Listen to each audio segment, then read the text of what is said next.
आपका news think alert में। मैं हूं रंजिता पठारे।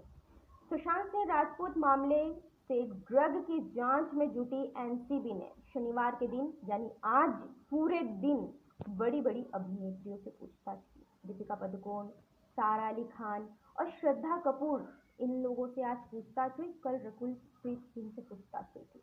व्हाट्सएप चैट को जरिया माना जा रहा है। एक व्हाट्सएप चैट के मामले में गिरफ्तार लोगों के बयान के बाद में इन लोगों को बुलाया गया। दीपिका की चैट वायरल हुई। श्रद्धा के साथ जया साहा के रिलेशन और उनके चैट के बारे में बात हुई। सारा अली खान की बात रिया ने कबूल की और जया साहा ने भी कबूल की। यानी कुछ इन लोगों ने और कुछ पेडलर्स ने भी इन हीरोइंस के नाम दिए थे। उसके बाद एनसीबी ने तीनों को बुलाया पूछताछ के लिए। आज तीनों से पूछताछ हुई। शनिवार सुबह यानी आज सुबह अभिनेत्री दीपिका पादुकोण गेस्ट हाउस पहुंची। व्हाट्सएप में ड्रग से जुड़े चैट में दीपिका पादुकोण का नाम सामने आने के बाद उन्हें इसी सवाल को लेकर बुलाया गया। दीपिका के साथ ही एनसीबी के अधिकारियों ने उनकी मैनेजर करिश्मा प्रकाश से भी लगातार दूसरे दिन पूछताछ की। करिश्मा और दीपिका गोवा में थे, लेकिन जैसे ही एनसीबी ने उन्हें समन जारी किया तो करिश्मा को भी बुलाया गया, दीपिका को भी बुलाया गया। कल दोनों को बुलाया था शुक्रवार को, लेकिन दीपिका पादुकोण ने कहा कि वो शुक्रवार को नहीं आ पाएगी, इसीलिए उन्हें आज फिर से बुलाया गया। उनका जो समन था वो आज के लिए कर दिया गया। लेकिन उनकी मैनेजर करिश्मा, उनको कल भी सीबीआई एनसीबी ने बुलाया था, आज भी एनसीबी के सामने वो प्रेजेंट हुई थी। और ऐसा कहा जा रहा है कि कल यानी आने वाले कल भी करिश्मा को एनसीबी ने बुलाया है दीपिका के साथ। दूसरे दिन भी उनसे आज पूछताछ की गई। दीपिका पादुकोण से एनसीबी की एसआईटी ने आज तकरीबन 6 घंटे तक पूछताछ की। इस दौरान दीपिका के टैलेंट मैनेजर करिश्मा प्रकाश को भी यहाँ बैठाकर, मतलब उनके पास बैठाकर उनको आमने सामने बिठाकर कुछ सवाल पूछे गए। पहले दौर में दीपिका से अकेले से पूछताछ की गई थी, बाद में दोनों आमने सामने आए।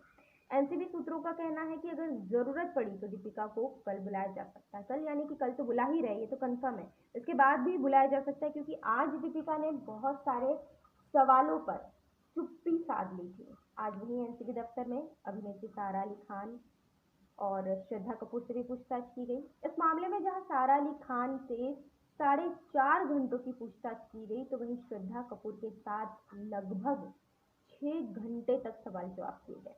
दोनों अभिनेत्रियों ने अभिनेता सुशांत सिंह राजपूत के साथ काम किया है। इस मामले में गिरफ्तार लोगों के बयान में इनका नाम सामने आने के बाद इनसे पूछताछ की गई। इस मामले में एनसीबी की ओर से क्षितिज रवि प्रकाश को गिरफ्तार किया गया। एक तरह जहां क्षितिज को फिल्म मेकर करण जौहर का राइट हैंड माना जाता है, तो वहीं करण जौहर ने सोशल मीडिया के जरिए बताया कि क्षितिज पर लगने वाले आरोपों का धर्मा प्रोडक्शन से कोई लेना देना नहीं है। यानी इसके पहले तक आज तक क्षितिज करण जौहर का राइट हैंड कहलाते थे, और आज जब एनसीबी की गिरफ्त में है तो उन्होंने फटाफट घबराते हुए सोशल मीडिया पर ये पोस्ट कर दिया कि मेरा उनसे या धर्मा प्रोडक्शन का उनसे कोई लेना देना नहीं है। ऐसा इसीलिए क्योंकि उन्हें पता है कि नाम तो सबके सामने आएंगे ही, सच्चाई तो सबके सामने आएगी ही, क्योंकि अब जब एक धागा पकड़ा गया है, एक धागा उलझ चुका है, तो उसको सुलझाने के लिए सारी चीज़ों को अलग अलग अब किया जाएगा, यानी सबकी सच्चाई अब सामने आएगी। जो ये मकड़ जाल बुना हुआ था ड्रग का, इसे अब धीरे धीरे सुलझाया जा रहा है। इस पूरे मामले में जारी पूछताछ के आधार पर ही अब तक इतने लोगों से एनसीबी ने पूछताछ की है।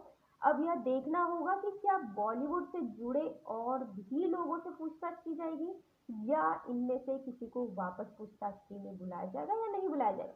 क्योंकि ये तो अब पक्का है, सभी जानते हैं, सिर्फ बॉलीवुड में ही नहीं, चाहे वो कोई सा भी क्षेत्र हो, राजनीति हो या कोई सा भी, जितने भी क्षेत्र है यहाँ, या कोई क्षेत्र वाले जो काम करने वाले नहीं है, जो बेरोजगार है वो भी, ऐसे भी बहुत सारे लोग हैं, बहुत सारे, सभी नहीं, लेकिन ऐसे हमारे देश में बहुत सारे लोग हैं जो ड्रग की गिरफ्त में हैं। तो अब ये सवाल उठ रहा है कि बॉलीवुड में ही क्यों इतनी पूछताछ की जा रही है। इसका जवाब बहुत आसान है। इसका जवाब ये है कि कहीं से तो शुरुआत करनी थी।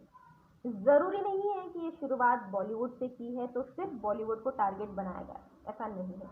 अगर इस जांच में, ड्रग लिंक की जांच में राजनीति के लोगों की या अन्य क्षेत्रों के लोगों की लिंक सामने आती है, उनसे भी लिंक, मतलब ये केस उनसे अगर लिंक होता है तो उन्हें भी पूछताछ के लिए बुलाया जा सकता है। केवल और केवल बॉलीवुड पर ये दाग नहीं लगाया जा रहा है कि केवल बॉलीवुड के ही लोग ड्रग लेते हैं, ऐसा नहीं है।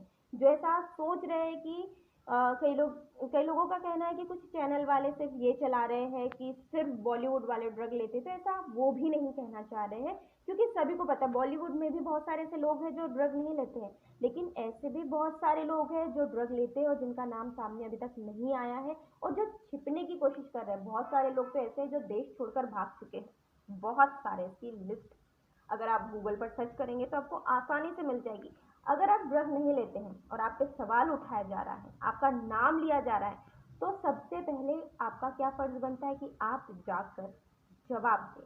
सोशल मीडिया पर आजकल कुछ भी वायरल होने में ज़्यादा समय नहीं लगता है, तो सबसे पहले आप जाकर जवाब दे सकते हैं और अपने ऊपर लग रहे इन दागों से छुटकारा पा सकते हैं। लेकिन उसकी जगह कई लोग देश से बाहर जा रहे हैं, देश से भाग रहे हैं, और उनका क्या कहना है कि यहाँ पर बहुत कुछ ऐसा हो रहा है जिसे हम सहन नहीं कर पा रहे हैं, इसलिए हमें शांति चाहिए, और वो शांति के लिए देश से बाहर जा रहे हैं। अब देश से बाहर जाने के बाद तो शक की सुई और उनकी तरफ जा रही है कि आखिर ऐसा क्या है जो, जब बॉलीवुड में ड्रग कनेक्शन इतना ज़्यादा जा रहा है, इतना ज़्यादा चल रहा है, और उस वक्त जब आप इस सवाल उठ रहे हैं फिर भी आप देश छोड़कर बाहर जा रहे हैं।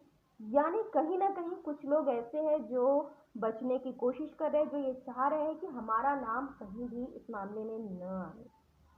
खैर, अभी एनसीबी पूरे जोश के साथ पूछताछ कर रही है, और अब ये तो तय है कि बहुत सारे लोगों के नाम अभी भी सामने आ सकते हैं।